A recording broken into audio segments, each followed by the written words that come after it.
রান্নাঘরে থাকলে কিন্তু মেজাজটাও অনেক গরম থাকে। তো উনি চাচ্ছিলেন যে উনার ওয়াইফের মেজাজটা যাতে কমানো যায়, পাশাপাশি সে এটা ইউজও করতে পারে। তো ওই জিনিসটা মাথায় রেখেই কাস্টমাইজ একটা টিস্যু হোল্ডার রেডি করে দেওয়া হয়। মা দাদিদের চিন্তা থাকে যে রান্নাঘর শুধু হতে হবে রান্নার জায়গা, যেখানে জানলার মধ্যে কালি পড়ে থাকবে বা তেল কাজটা পড়ে থাকবে বা চুলাটা একটু ময়লা হয়ে থাকবে। তো বিষয়টা এরকম না।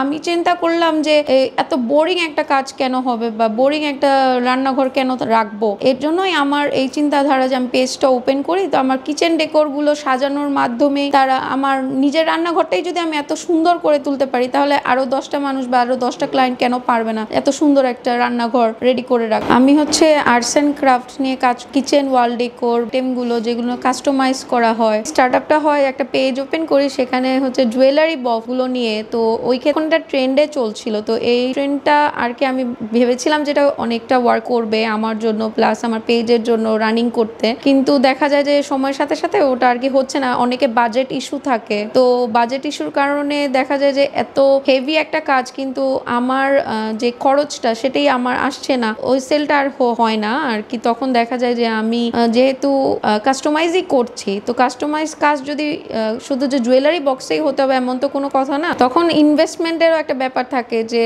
পেজটা বুস্ট করতে হচ্ছে বা জিনিসগুলো কিনতে হচ্ছে। তো কাস্টমারের চাহিদা অনুযায়ী তো আর আমি ওই বাজেটটা রাখতে পারছি না, কাস্টমারের বাজেটের সাথে আমার বাজেট মিলছে না। তো দেখা যায় এইটা আমি স্টপ করে দেই। তো আমি পরে চিন্তা করলাম যদি কাস্টমাইজই কাজ করতে হয় আর তাদের বাজেট ইস্যুও থাকে, তো জিনিসটা লিমিটেডের মাধ্যমে কিভাবে আরো আকর্ষণীয় একটা কনসেপ্ট নিয়ে আসা যায়। তো সেখান থেকেই আমার কিচেন ডেকোর আইটেম বা ওয়াল ডেকোর আইটেম গুলো নিয়েই আমার যাত্রা শুরু হয়। তো রান্নাঘরে ঢুকে যদি দেখি যে একটু লাইট করা আছে, একটু লাইটিং থাকলো, বা লাইটের পাশাপাশি একটু যে বয়ামগুলো নিয়ে আমরা মশলা রান্নার কাজ করি, এই ছোট ছোট জিনিসগুলো বানিয়ে যদি একটু ওয়ালে সাজিয়ে রাখি, সেটাও কিন্তু দেখতে সুন্দর লাগবে বা রান্নাঘরটা আরো উজ্জ্বল লাগবে। তো আমার এই উদ্যোগটার কারণেই আমি চাই যে আরো 10টা মানুষ এগিয়ে আসুক এবং তারাও এই ডেকোর আইটেম গুলো সাজিয়ে তাদের ছোট ছোট শখ গুলো পূরণ করে নেয়। দেখা যায় কিছুদিন আগে একজন ভাইয়া আমাকে ইনবক্স করে, তো উনি বললো যে আমি আমার ওয়াইফকে একটা ফানি এক জিনিস কাস্টমাইজ করে দিতে চাই, কারণ যেহেতু ও রান্নাঘরে থাকে আর রান্নাঘরে থাকলে মেয়েরা ঘামাবে, এটাই স্বাভাবিক। রান্নাঘরে থাকলে কিন্তু মেজাজটাও অনেক গরম থাকে। তো উনি চাচ্ছিলেন যে উনার ওয়াইফের মেজাজটা যাতে কমানো যায়, পাশাপাশি সে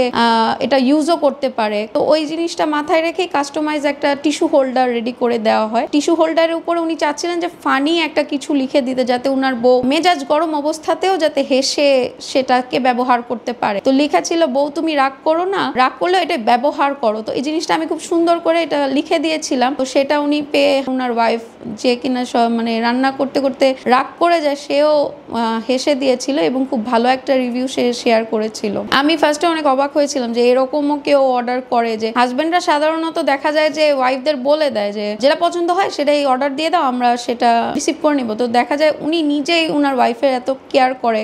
তো উনি নিজে একটা সুন্দর একটা কাস্টমাইজ একটা অর্ডার করে, যেটা কিনা আমার জন্য, আমার পেজের জন্য একটা ভালো রিভিউ চলে আসে, যে আমার কাছে অনেক ভালো লেগেছিল ব্যাপার। কিচেনটা কার হয়? একমাত্র মেয়েদেরই হয়, বা আমরা যারা বউরা আছি তারাই তো সকাল থেকে সন্ধ্যা পর্যন্ত বা রাত পর্যন্ত যখন মন চায় তখন রান্নাঘরে যেই কাজ শুরু করে দেয়। তো আমার নামে আমার কিচেন লিখে দিতে তো কোনো সমস্যা নাই। তো এর জন্য আমি আমার নাম থেকেই শুরু করি যে টিশাস কিচেন। এই জিনিসটা যখন আমি ফেসবুকে আপলোড করি, এরপর থেকে দেখা যায় যে ক্লায়েন্টরা আমাকে মেসেজ করতে থাকে যে আমি এটা কাস্টমাইজ করে নিতে চাই। এই নেম কিচেন যে হোল্ডারটা বা কাস্টমাইজ যে ডিকোরটা, এটা আমাদের খুবই একটা বলা চলে একটা ভাইরাল একটা প্রোডাক্ট, যেটা কিনা ওরা অনেক চাহিদা নিয়েই অর্ডার করে থাকে। এই রান্নাঘরে ঢোকার শুরুতেই আমি আমার নামে ট্যাগলাইনটা দিয়ে দিয়েছি যে এটা আমার রান্নাঘর, এখানে আমি কাজ করব। পাশাপাশি যারা অর্ডার করছে তারাও এই জিনিসটার ট্যাগলাইন নিয়ে নিজের রান্নাঘরটাকে নিজের মতো করে নিতে পারছে। তো বেবি কনসিভ হওয়ার পরই আমি জব ছেড়ে দিই। তো জব ছাড়ার পরে দেখা যায় যে আমি বাসায় কিচেন আইটেম নিয়ে কাজ করছি।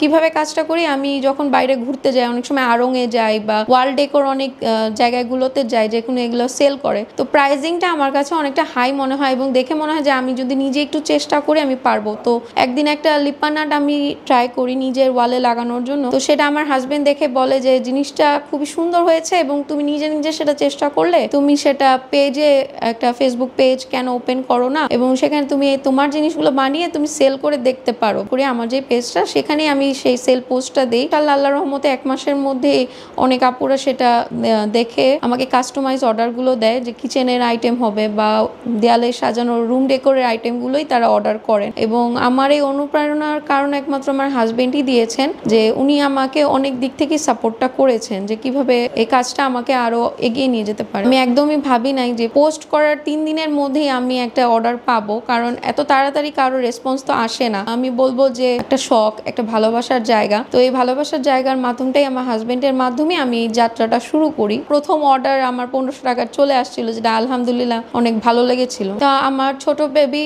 থাকার কারণে বেবিটাকে আমার রেখে যেতে আমার শাশুড়ির কাছে। যখনই ডেলিভারি ম্যানরা অনেক সময় অনেক টাইমেই চলে আসে আর আমি পার্সেলগুলো নিয়ে যাই, তো আমার বেবিটাকে আমার শাশুড়ির কাছে রেখে যাই এবং তিনি অত্যন্ত কি বলবো অনেক অমায়িক একজন মানুষ। তো আলহামদুলিল্লাহ আমি আমার শ্বশুরবাড়ির তরফ থেকে অনেক বেশি সাপোর্ট পেয়েছি। অনেক কাস্টমাইজ অর্ডারে থাকে কি কাস্টমাররা ফেস চায় না, মানে চোখ থাকবে না বা ঠোঁট থাকবে না, জাস্ট একটা অবয়ব থাকবে, সেই অবয়বটার মাধ্যমে আমি তাকে সেটা ডেলিভার করব। তো ওই জিনিসটা তাকে আমি ডেলিভার করি। কিন্তু অনেকে আছে যে চোখ টোক সহই দেয়, ওটা বুঝে আমি তাদের ইচ্ছা মতো যে তারা কিভাবে চাচ্ছে ওভাবেই ডেলিভারটা আমি করি।